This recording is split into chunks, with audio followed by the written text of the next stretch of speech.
They told you burnout meant you needed a vacation. They lied. Because when you came back from that break, nothing had changed, except now you felt guilty for still being exhausted. You're not lazy. You're misaligned. And the Stoics knew this centuries ago.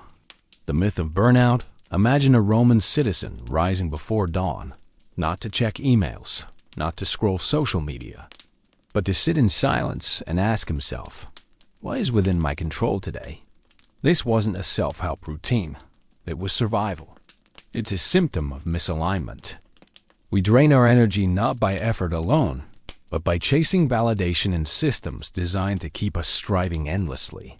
Now imagine yourself today burned out, frustrated, unsure whether you're lazy or simply lost. Stoicism has an answer, and it starts with a painful truth. They called it apatheia, not apathy, but freedom from toxic passions. They warned against being driven by things we cannot control: praise, status, reputation, or even the desire to succeed by someone else's measure. Burnout isn't a sign of weakness.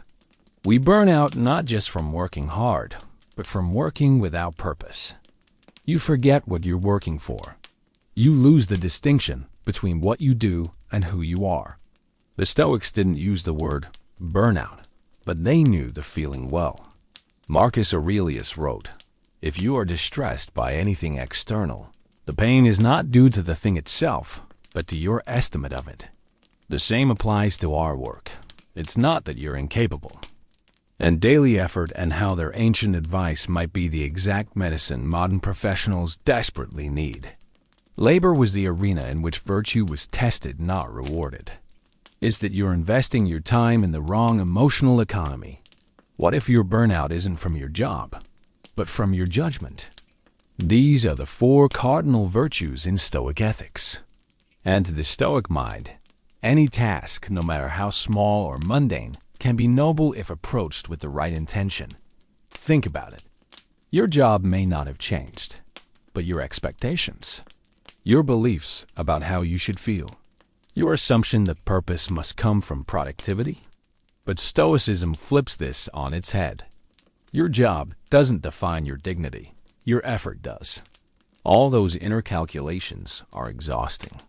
The American work culture thrives on endless movement, on saying yes, staying late, skipping rest. But Stoicism teaches restraint, intentionality, and reflection. When you forget your values and just start reacting, you slip into burnout mode. And that confusion will devour you. Seneca once said, "It is not that we have a short time to live, but that we waste much of it." Burnout isn't always about hours. It's about meaning. In the next section, we'll explore what the Stoics really believed about labor, duty. If your motivation is built on applause, your peace will vanish the moment silence arrives. To the Stoics, work was not about fame, wealth, or identity. Work was duty. This is a radical shift from how modern people think about their careers. Today, we ask, does this job fulfill me? The Stoic would ask, am I fulfilling my responsibility? It's about showing up with courage and consistency, even when the task is hard, the rewards are few, or no one is watching. Seneca, one of the wealthiest and most powerful Stoics in Rome, once wrote, "The work we do should be chosen for its alignment with virtue, not for applause." He didn't mean we should suffer in silence, but that we should choose work that allows us to practice courage, wisdom, justice, and discipline. Epictetus, a former slave who became a philosopher, reminded his students, "Whatever you do, do it with intention. If you're cleaning a lamp, be mindful. That is your training." The modern world often sees repetitive or low-status work as meaningless. So what does this mean practically? It means that work is a form of moral practice. When you show up on time, despite fatigue, you're practicing discipline. When you deal patiently with rude customers, you're practicing justice. When you finish a task thoroughly, even if no one notices, you're practicing integrity. Marcus Aurelius, writing in his journal between military campaigns and political battles, wrote, "At dawn, When you have trouble getting out of bed, tell yourself, I am rising to do the work of a human being. He wasn't glorifying overwork. He was reminding himself that work done well, with presence and principle, is the foundation of a good life. In contrast, work done for fame, recognition, or ego is fleeting.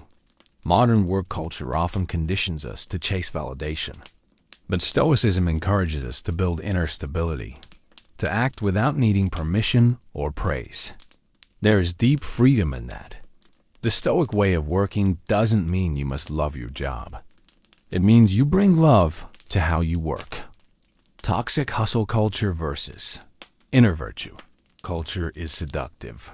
It sells a story that success comes to those who never sleep, always grind, and sacrifice everything for the dream. But behind the highlight reels and motivational noise is a harsh truth. Hustle culture often rewards performance, not principle. It demands that we look productive, stay visible, and outwork everyone, even at the cost of our peace. The Stoics would call this what it is: slavery to externals. Marcus Aurelius warned against being tied to the approval of others. Seneca went further. To be everywhere is to be nowhere. The modern hustle glorifies doing more, faster. Stoicism teaches doing less better. It urges us to return to the essential, to protect our time, and to anchor ourselves in values, not in busyness. We are praised today for being busy. But the Stoic would ask, are you being busy for the right reasons? The difference is stark. Hustle culture says, keep going no matter what. Stoicism asks, is this worth continuing? The hustler pushes through fatigue to meet a deadline. The Stoic reflects, does this action align with virtue? Or is it driven by fear, ego, or vanity? We fear falling behind, so we say yes to everything. We respond instantly to every message. We let our calendars own us.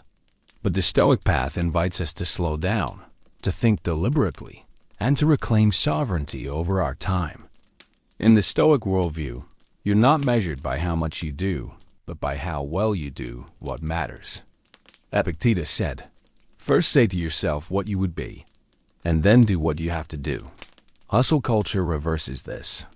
It says, do everything, and hope you become someone valuable. Here's the problem. Chasing worth through performance will always leave you hollow. You become a machine for approval. The Stoic life is not a passive one. It's active, but intentional.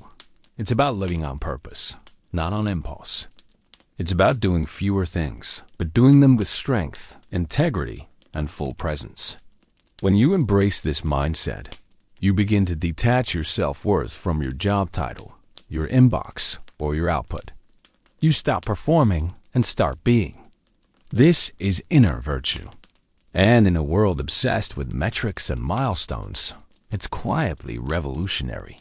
In the next section, we'll explore how the Stoics viewed success and failure, and how to build a mindset that doesn't collapse when things don't go as planned. How to reframe success and failure. What is success? To modern minds, it's wealth, recognition, power, followers. To the Stoics, it's none of those things. Success is living in agreement with nature. Success is practicing virtue regardless of outcome. Seneca wrote, if you judge all things by their outward appearance, you'll never discover the essence of life. Failure, too, looks different through a Stoic lens. A failed business, a missed promotion, a lost opportunity, these sting, but they do not define you. What defines you is how you respond. Marcus Aurelius put it plainly, you have power over your mind, not outside events. Realize this, and you will find strength. This single principle shatters the modern fixation on external validation. We are taught to measure ourselves by outcomes we don't control. The job we get, the money we earn, the praise we receive. But the Stoics remind us, you are not your results. You are your effort, your discipline, your integrity. Imagine an archer. The Stoic metaphor is this. The archer prepares, aims with precision, and releases the arrow. But once it flies, it's subject to the wind. Success lies in the form, not the hit. So too with your work. Prepare, aim, deliver, but release your attachment to the results. This doesn't mean apathy. It means peace. When we anchor our worth to externals, we are thrown into chaos the moment the world pushes back. But when we root our sense of success in virtue, we become unshakable. Here's a practical question you can ask yourself at the end of each day. Did I act with wisdom? Did I exercise discipline? Was I fair and just in my actions? Did I practice courage? These are the measures of a successful day. We cannot always control whether we are promoted, accepted, rewarded, or recognized. But we can always control how we show up. The Stoics teach us not to fear failure, but to fear wasting our effort on things that don't matter. This is how you reclaim agency. This is how you rewrite the story of your work life. Next, we'll move from mindset to method, looking at daily practices that bring Stoic work philosophy into action. Practical Stoic tools for working with purpose. You've learned the mindset. Now, let's talk tools. Stoicism wasn't just about lofty thoughts. It was a daily training ground. Like the gym for your character. Here are 5 Stoic tools you can start using today to work with greater calm, purpose, and power. The morning check-in. Before diving into emails or tasks, pause. Ask yourself, what virtues do I need to practice today? Write them down. Maybe it's patience for a meeting, courage to speak up, or discipline to finish a task. Begin with intention. Voluntary discomfort. Seneca, practice going without luxuries. You can do the same in small ways. Skip your favorite coffee, take the stairs, work without background noise.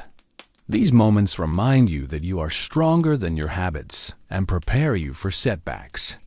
Negative visualization. Visual things going wrong, not to become anxious, but to become ready. What if the project fails? What if I get laid off? Imagine it. Then plan your inner response. This makes you anti-fragile. Ask, what did I do well? Where did I fall short? What can I improve? No shame. No ego, just growth. The daily reflection at the end of the day. Journal like Marcus Aurelius. Control audit. Any time you feel overwhelmed, stop and ask, is this within my control? If not, release it. If yes, act wisely. This single habit can eliminate 80% of daily stress. These tools aren't complicated, but they're powerful when practiced consistently. They bring your ideals into motion. They build a foundation of peace. And perhaps most importantly, they help you remember who you are in a world trying to make you forget. You're misaligned with a culture that glorifies burnout and distracts you from virtue. In conclusion, you're not lazy. You're not failing. Return to the basics. Focus on what you can control. Let go of the noise. And do the work of a human being, not for praise. Not for status, but because it's the right thing to do.